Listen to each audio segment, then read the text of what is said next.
shots in their opening game of the season, and the home crowd were hoping they could cause an upset against the defending champions. Shells were coming off the back of a 1-0 victory over Shamrock Rovers, but they were expecting a tough test in their first away game of the new campaign.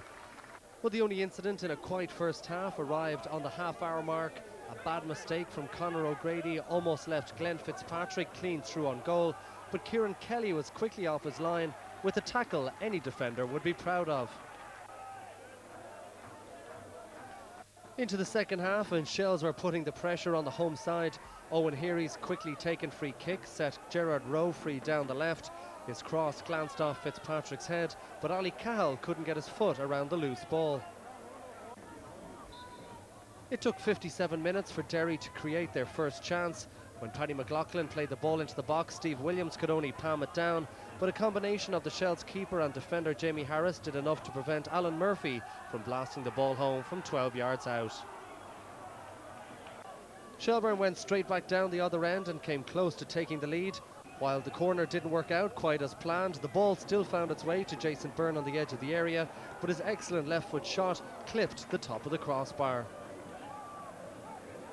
The best chance of the game so far fell to Gary Beckett. He found himself in a wonderful position but lost his balance as he shot, and the ball skewed well wide of Williams' goal.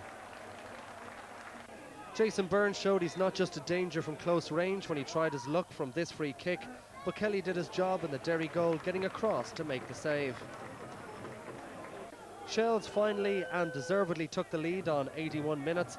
Fitzpatrick laid the ball back to Dave Crawley, and his high cross was headed in by Jason Byrne. Question marks certainly over the goalkeeper and his defence, but credit to Byrne for notching his second goal in as many games. As Derry tried to respond, Shells almost hit them on the counter-attack. Cahill sent Fitzpatrick clear, and he held the ball up until the reinforcements arrived. But Rowe couldn't turn in Fitzpatrick's inviting cross. The decisive second goal for Shells arrived 2 minutes from time, and again it was a classic example of hitting the opposition on the break. Fitzpatrick was picked out by Jason Byrne's long ball. He sold 3 dummies to Peter Hutton before laying the ball back into Stuart Byrne's path, and he finished with a beautifully placed shot in off the upright. Shelbourne champions, we all know that of course, and so far they've shown that the title won't be relinquished without a fight. Yeah, very happy all round. Like we knew coming up was going to be a very tough game, considering Derry got a very good result against Pats with a lot of people out. Brought most of them back tonight, and we knew they'd be very strong. He's a very good squad here.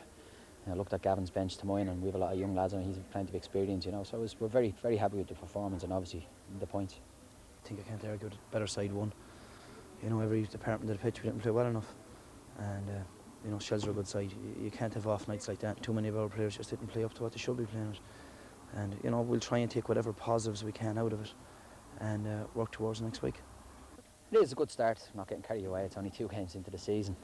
It's 2 tough games, Rovers at home, Dublin Derby and Derry away. The 2 very tough games. We haven't conceded a goal, which is nice, and it's a good start, but that's all it is at the moment. You know, we went down last week and we done well on Pats and probably should have won the game, but tonight we didn't deserve anything out of it. You know, even I think even at 0-0, you know, we never really created anything, very few chances, and that's not good enough. We've got to improve that at home. Yeah. Well, Damien, Shelbourne off to a flyer, 2 wins from 2, top of the table. Yes, indeed, great start, and Pat Fenlon, quite correctly, isn't and will not take anything for granted. But 2 wins out of 2 is a wonderful start for the champions, and if they can build on that, they're really going to take some stopping. 2 late goals in the match, Damien. It was the story of the Burns, wasn't it? Yes, it was. I mean, the goals change games. Everybody says that, but I mean, at this stage of the game, very late on, it's just a dinker into the box. Kieran Kelly lacks authority and comes and doesn't get anywhere near the ball. And it's an inviting ball for the keeper. Never mind Jason Byrne, but Jason Byrne is quite brave and his instincts are good, and he gets the all-important opening goal. It's the second goal on the break. Derry committing men forward to attack quite naturally. Wonderful skills by Glenn Fitzpatrick here. Picks out Stuart, and he puts the ball into the back of the net. I mean, that's the sort of goal you get when things are going for you.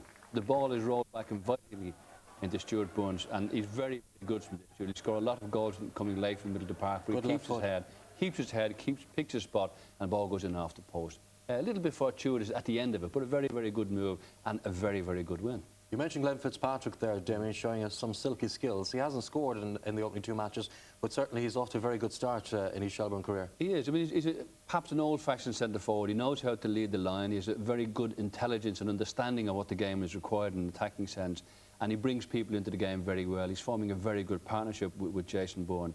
Again, I just stress, I'd like to see him score more goals. That's the next step for him. And I think if Shelbourne can put more balls into the box and he can get himself into the box, then he'll add a fair percentage onto his game, and then he'll become a very good player indeed. What about Derry City, Damien? We saw last season how difficult Derry found it to get a few wins under their belt. No wins from their opening 2 matches. How will they look back on the first 2 games? They will look back in the first games with disappointment, has to be said, because when you lose your first home fixture, it's very, very disappointing, especially when your fans are so passionate, like the Derry City fans. You want to get your fans on your side as soon as you possibly can. You want to give them your first victory, and then you want to keep giving them continuous victories. Derry had a very poor home record last season, and that's caused them the biggest problems. They need to get a home win under the belt, and they need to keep doing it. Otherwise, the fans will become a little bit quiet, a little bit frustrated, and that will spread to the players in the park. Shelbourne, as we saw last season, got off to a flyer, Damien. It'd be dangerous for teams to leave Shells going that direction again. Have you been impressed with what you've seen from the opening 2 matches from Pat Fenlon's side? Yes, indeed. They just started off where they finished last season. They're nosy, perhaps needs another couple of players ideally, but he's got a very, very good shot. They haven't conceded a goal, which is the first plus for them. They're very, very strong in defence. In midfield, they're very strong. They close the ball down and they get forward very, very quickly. I'd like to see them be a little more creative in the middle of the park. When you got someone like Glenn Fitzpatrick, you want to give him the ball, let him do something, and you can join from there. And I think if they can then be a little bit more creative wide as well, and I think they become an even more potent force than they were last season. There are progressions to be made by Shelbourne, and it looks like they could be making those progressions now. They don't have too many weaknesses, Damien, as you pointed out, though. No, they don't. They're a strong side, very well organised. You've got a manager who's keeping a cool lid on everything. But more important than anything else, the players are responding very, very well. And instead of being sort of thinking last season where we won the league title, they're hungrier now for success. And you can see the following they had up in Derry. Shelbourne are the team that everybody's going to have to beat this season. Premier Division, Shells are the only team with maximum points, followed by Bohemians, Waterford and St Pat's on 4 points each. Dublin City and Drogheda United have yet to register their first points of the season, while Derry City are the other team yet to notch up a victory. UCD